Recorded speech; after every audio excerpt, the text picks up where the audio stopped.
Shall I do it how Dan does it, or I just do this? No. We all do it on the count of 3. Yeah, should we all do it on the count of 3? Right? I see what you're all doing.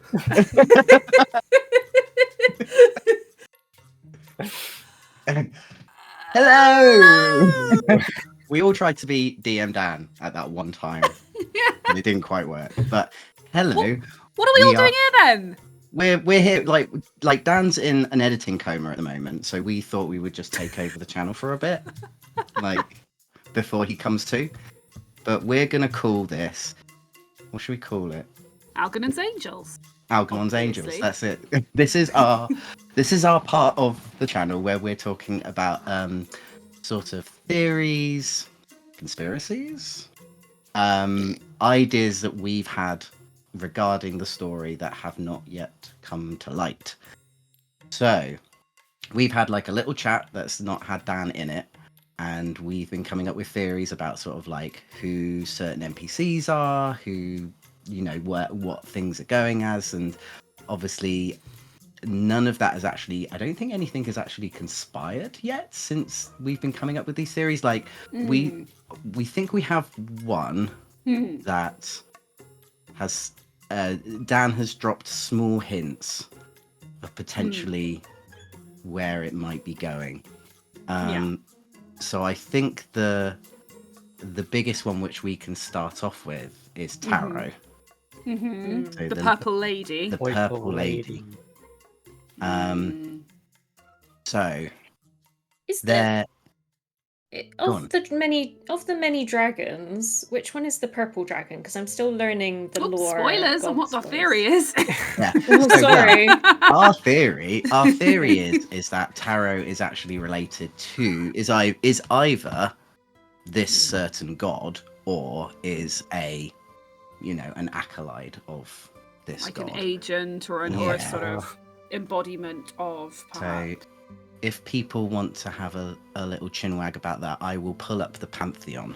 Because she's infuriating. She kind of acts as if she's more of an observer than an active participant in the world of Elysia, in the bubble, which kind of was the first real sign, I think, that something was up with her and that she may not just be this mortal. Is she Lorivar?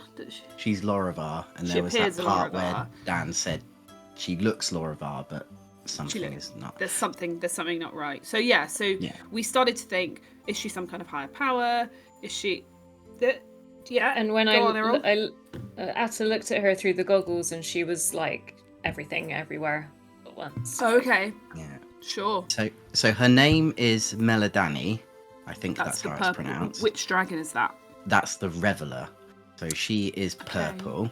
And is she divine or arcane? She is divine. Okay. And so every dragon has like two things to them. So with Aya, who most people have heard of, that's order and light. And a Khan, who have other so it seems like all of the divinity dragons, they have certain two little bits to them. While Icon is like evocation. So Meladani has Twilight and Trickery, which is so a reveler, so obviously someone who revels in what is happening. Yeah. And Twilight and Trickery, she's purple. Yeah. And Algernon was the one who got this information. So JC, you might as well talk about it.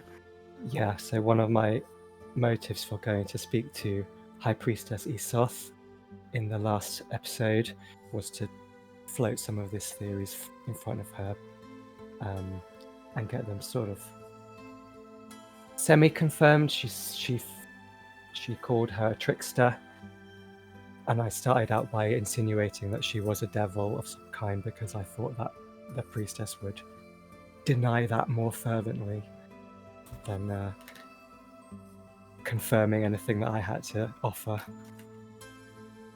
which she did. So I think we've got some pretty strong motives to probably talk to Taro again. Okay. And we'll see how that good. plays out in downtime. Now that I know that Catherine can speak Draconic, that's obviously something we can bring into it as well. Yeah. Cool. But yeah, there's definitely something about her that we need to find out. She was besties with Tavarien, wasn't she, as well? Because they met at the beginning. They met. Yeah. Well, I don't know if they were besties. What she did say, she'd been going around the city feeding the information about how the Veil is failing to key people, just because she wanted to see how the city would react to that information being seeded in key people. So Algarve, who's the head of was the head of the city guard, or the Black Guard rather. Tavarien as a sort of celebrated local leader, and then a few other people, the head of the church, a few other people. So they weren't necessarily besties, but Tavarien clearly knew her. But I don't know if our characters would know that. That was a sort of off-camera scene that we had as players, wasn't it? Yeah. So But we've got Tavarien now. Which... So we need to do something about that. Yeah. I mean, we don't necessarily have any theories regarding Tavarien, but I think we're now quite keen to have a chat with her. Yeah, I think it would be interesting to talk to her. I suspected from the very beginning that she had sort of foreseen her own assassination. Okay. Potentially, the way she was speaking about sacrifice. And she was so calm about it at the end, wasn't she? Yeah. And like one of my original like goals in that first episode was to speak to her and to try and like confirm what she thinks should happen. Like, what does she know what's happening? I didn't quite get there with the dice. But now you have the chance. Now we've got her spirit in a ball, getting chatted up by Wizard Ball in our base.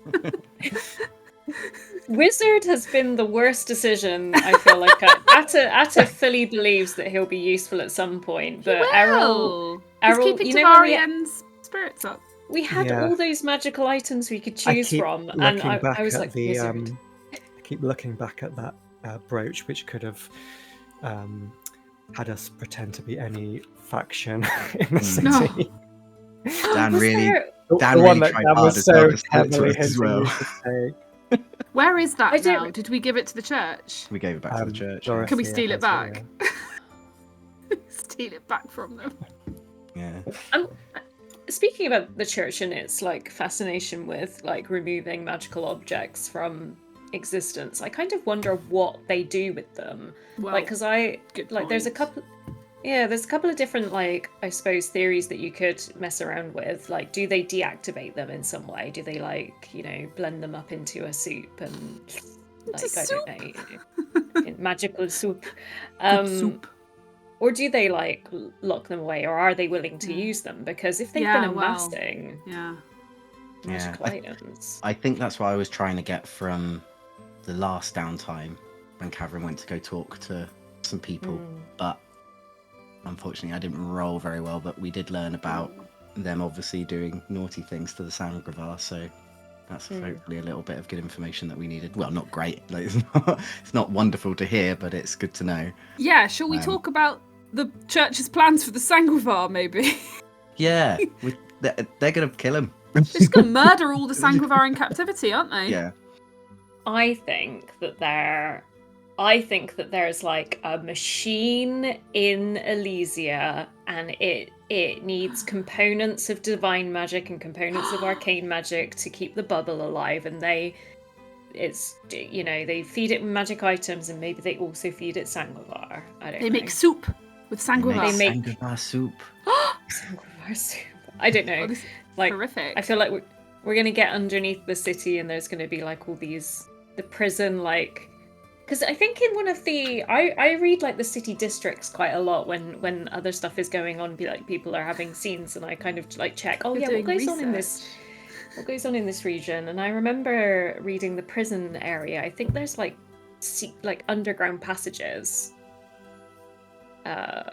where like they send convicts to get rid of the mutant rats. Because I was like, mutant rats, eh? That's interesting. Very Yeah, interesting. I'd never even thought of that. Yeah. The Sanguivar affliction comes from the connection to House Antelia. Who obviously have a historic authority over Elysia. Yes. So it could be related to that, and I also think one of the things we picked up recently is Lady Antelia's crown of authority, which I know Dan made up on the spot, but it could be a good thing for us to use as like a spell component or like an item of magical significance. We could summon the ghost through the crown if we have a item. I don't know. Because Algernon's core belief is that arcane magic is somehow the key to solving all of this. And it's like we've got the spirit of Tavarian, who's like the spirit of leadership. We've got the crown of authority. Those sort of neurons are connecting in Algie's head that we might be getting spell components to cast some kind of arcane blast of power. Speaking of Algernon, let's move on to Blackthorn. What are theories about Blackthorn? The main kind of wildcard conspiracy, the thing that I've written down, is that her heart. I saw in my latest vision of her, she has a crystal heart, which is similar to the golems that we found in Castle Antelia. They also had crystal iron hearts, so maybe she's a construct of something or someone. Do you think she might be an Antelia? Yeah, maybe. She's got glasses on. Yeah, she does have glasses on. She's also the only other person who I think is using foresight. Maybe that's how you connected. Maybe she was also on a foresight bender when you saw that vision. Yeah. And she was actually talking to you. That would be cool. I'm not obsessed with her or anything. I like that y'all have like really like involved rivals, and Attas is just like some hot dude that. Oh, don't worry. I'm sure Catherine will be very involved with him very soon. So. On your behalf. I fully endorse this. this. I mean, to be fair, your rival's only appeared. He's only just appeared, so hopefully you'll have like a little bit more airtime as well. Yeah. Yeah, exactly. Because I'm hoping that sooner or later we'll get Magpie's friend as well. Yeah, Samuel. He's been missing from this whole arc because he's been in prison. Yeah. Can we talk about the big reveal that there are ghosts everywhere all the time? Please. Because yes. that was pretty alarming. Yeah, when we in the mausoleum.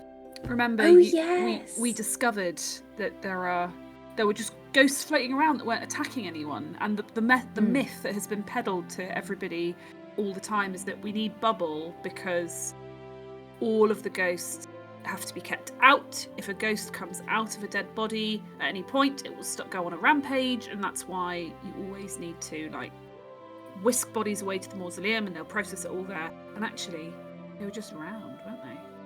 So we've never had any first-hand evidence that when person die, ghost bad. We've had evidence that when person die, because ghost. The body gets whisked away by the authorities all the time. And I assume there's been an aggressive marketing campaign ever since the bubble went up from the authorities saying, is Granny getting on a bit? Make sure you call us when she dies. I mean, I guess it also depends on, could it be what kind of ghost they are that is actually aggressive? Could it be like they are ghosts of Sanguivars that are, angry about how they were ousted from the city? How they were turned into soup. I don't think there may be that many, but yeah. there must be a reason why there are angry ghosts out there that want to drain people, but then there's completely chilled ghosts actually inside the bubble that no one can see.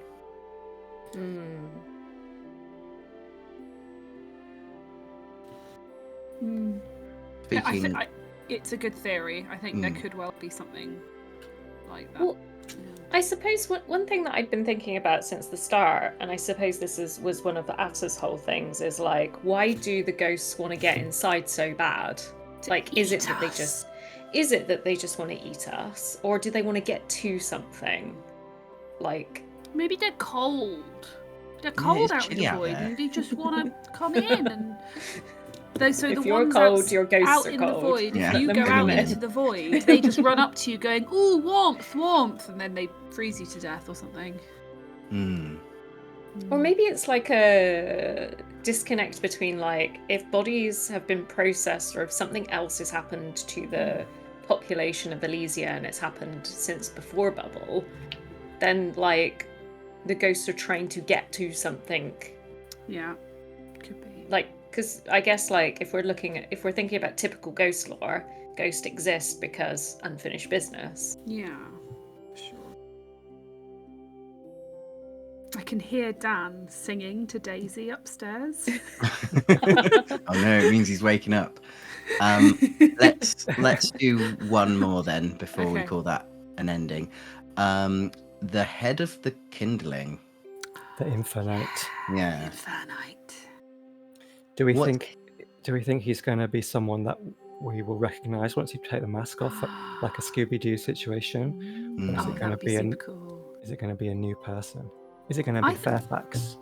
Ooh! It was Fairfax all along. Could be Fairfax. Yeah, that's a good idea. I think he is someone who burned, and that's why he developed his whole impenetrable anti-fire suit and started using the sort of hellfire stuff that burns even rock, and it has become obsessed with fire being the answer to cleansing Elysia. That's my theory. I think that's why he dragged Algernon into the... Well, I agree with that, and following on from that, I think Dan dropped it again in another episode where he's where betrayal and things like that cut sort of a little bit extra. Do you think he was probably betrayed by Algarve? Because it's a big notice that he's got these, or he's also got these orange goggles. Mm-hmm. Do you think he used to be part of the Blackguard? Because he's got the same, got the same eyewear as they have in the helmets. That soul-seeing eyewear. Although we haven't confirmed it's exactly the same type of goggles. No, just that we know that they're sort of orangey. Yeah. It's a shame that Frida made a bid to get in with him and failed so spectacularly. Got duffed up by Jeff. Yeah. Jeff. Maybe it's Jeff's the big bad. Who knows? Is Jeff the big bad? Jeff is the big bad. Could be. I also want to know what Umi has made. The perfect specimen. The perfect evolution. Specimen. Yeah, or something like that. They needed spirits to experiment on the Hollow, and then that elsewhere we had last episode was Umi with Caleb looking at this next step in evolution. Bit alarming. I wonder whether or not it's the diving suit that we saw back when we did ransack the Hollow. What, it's been infused with spirits or something? I think maybe even that it's been used to test as something to go outside of the bubble, so that he can actually now. So he's kind of thinking oh, now I can go punch God or something like that. I can destroy God. Yeah. Yeah, I have no idea who the kindling leader would be, or... Yeah. I feel like I'm doo-doo-doo. Doo-doo-doo. I've got my wizard orb. I'm making weird things. Doo-doo-doo. I think... And then we've got... Oh, sorry. Go for it, Errol. I've been thinking about the leader of the Lodge Reticent as well. She seems... Oh, Nephene. Yeah. She thinks arcane magic is the answer as well, doesn't she? Yeah, it's interesting. And we have her favour as payment for that Castle Antilia job. Assuming we want to give the box to her, whatever the box is. Are we going to look in the box? Well, we already kind of know. Well, that being said, she said what it might be, whether or not it is that. What did she say? Arcane it might be? focus. Yeah, an arcane focus. Oh, an arcane focus. Yeah. Nothing harm in taking a peek. We'll have to see. Our time is almost up. Yes. So is there anything else that anyone wants to raise before we shake Dan awake?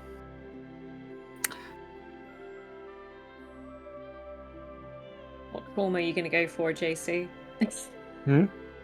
What trauma are you going to pick if you have to pick? Ooh, that's a good one. Yeah, I'm leaning towards vicious for Algernon. Ooh! He's very eloquent and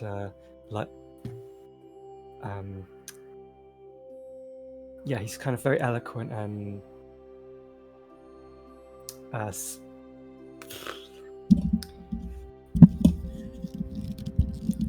I think it would be funny if he's vicious and like just gives up on any kind of pretense of nobility when he's dealing with people he doesn't like. He's very cool and collective a lot of the time, so being vicious I think would be quite fun.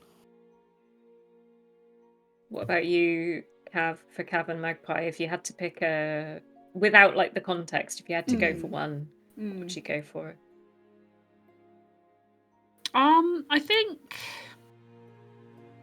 I guess Magpie maybe would go for something like obsessed or paranoid, possibly. Like this sort of paranoid that her cover's going to get blown or something like that, or maybe just really obsessed with saving the city, like we have to do it, like no one else is going to do it, just like at any cost. Yeah, I've got to save everyone. I would say Cav may also go obsessed as well, but possibly cold or maybe even reckless as well. I know that Frida's already at a reckless. Cold would be an interesting one for Cavern because he's all about the interpersonal, like knowing when to turn on the charm and the warmth, like getting busy with people, like intimacy in his own way. So cold could be an interesting one where he feels just a bit cut off and just going through motion. What about Atta? I feel like it would be really hard for me from an RP perspective, but I feel like unstable would be fun if I could do it. Hi Meryl, I'm the most stable person ever. I can't necessarily roleplay unstable. Is that what you meant? I feel like there's a like if you're playing like an unstable character, you really have to like lean into like the randomness of that, and it depends what brand, what flavour of unstable she is, though, doesn't it? I feel like it would be Umi vibes. I think it would be like just full like I can't remember where I left my bombs. Sort of thing. You're nailing it. You'd be great at it. It's quite. I feel like that kind of character trait is quite hard to do off the cuff, and I'm still learning good improv. So I think that's kind of a skill level where I haven't kind of got to yet. But I feel also maybe Haunted might be fun if Dan was willing to also like half and half take the reins, like actual maybe like actually possessed. And so there are just moments where Dan just does something with Atta, and I find out afterwards, like I wake up and so cool. Yeah, that would be cool. Maybe. I'm pretty sure he'd be up for that. Have a chat with him. And speaking of Dan, we're now going to go wake him up from his little coma. So thank you very much for watching. Thank you everyone for having a nice little chat about this. It's been Maybe we'll lovely. do this again. Maybe we'll do this again sometime. If you like what you see, do subscribe to the channel, like the video. Obviously, you can watch what we're actually going on about. If you watch the rest of the videos, we've got a fair few amount on the channel. And yeah, hit that notification. We've just done session 11, haven't we? Yeah, we've just done session 11. Watch so up catch up to with that. this point. And if you want to see if we're going to actually do what we theorize, if we're going to look into it a bit more, you can watch into episode 12. So yeah, hit that notification button if you want to know more that's going on with us. And that's it for the cruise retrospective. We will see you in an episode. Bye. Bye.